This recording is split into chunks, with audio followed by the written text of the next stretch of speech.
पता है ना ऑक्सीजन कितना महंगा है, और पिछले संडे ही तो भरवाया था। थोड़े दिन रुक जाओ, बाद में खेलने जाना। चलो अभी अंदर।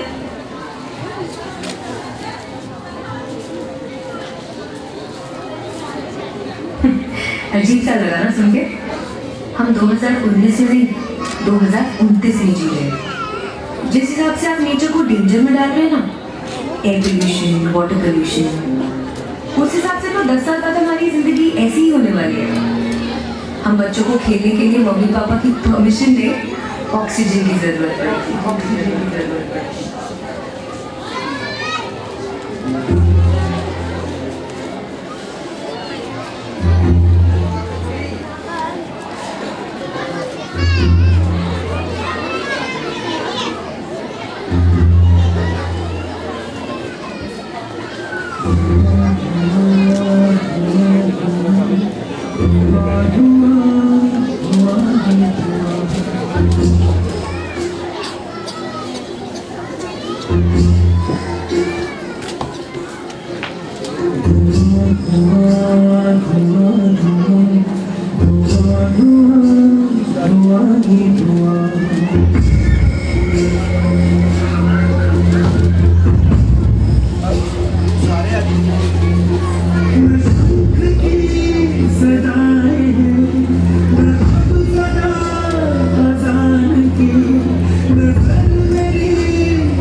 मन भूलने जाते हैं, सिर्फ तन धोकर आते हैं। भूल चुके ही सही हम अपने दरियाओं को मैला करते जाते हैं।